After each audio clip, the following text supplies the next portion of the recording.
I voted for Donald Trump in 2016. I am not voting for Donald Trump in 2024. And let me tell you why. Not only did my growth in understanding of how our systems and policies actually work change my whole mindset on the Democrat and Republican parties, but the Republican Party completely was dismantled by Donald Trump. Mindset has evolved and I have grown and I have gained an understanding of things that I didn't know before.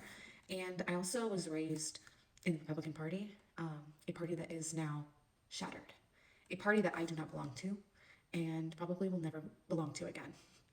And it's not only because of Donald Trump, but he is the primary reason. But also just a lot of the values of the Republican Party I no longer see in the same light that I did before. I deconstructed out of my religion and also deconstructed out of my political party, if that makes sense. But Donald Trump is a man without morals. He is a man without ethics. He is a man for himself and not for the people. He is a man who has been convicted of 34 felonies. He is a man who has been held civilly liable for the rape of E. Jean Carroll. He is a man who has said that he would have a relationship with a 10-year-old in 10 years. He is a man who would walk into young women's dressing rooms at Miss Teen USA because he owned the place. He is everything that the Republican Party used to stand against or say that they stood against. He is someone who I wouldn't even allow near my kids, but yet people want to elect him as the president of our country, a person who would have control over our families and the policies that include our families and how we have families in our country and the rights of women to control the ability to have a family or not have a family.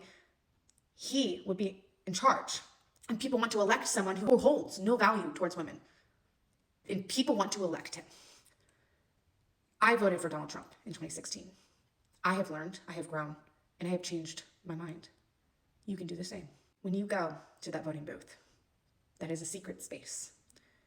The only thing that people can know publicly is if you voted or if you didn't vote. No one will know who you voted for. Hold your conscience dear. Hold your ethics dear. Vote with your future and your children's future in mind. Because this isn't just some Republican versus Democrat kind of stance. This isn't some small thing.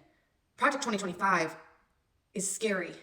And it's scary for us women, and it's scary for our children, and it's scary for the future of our nation. I changed my mind. I grew. You can too. Vote. Have your voice heard. Don't regret it.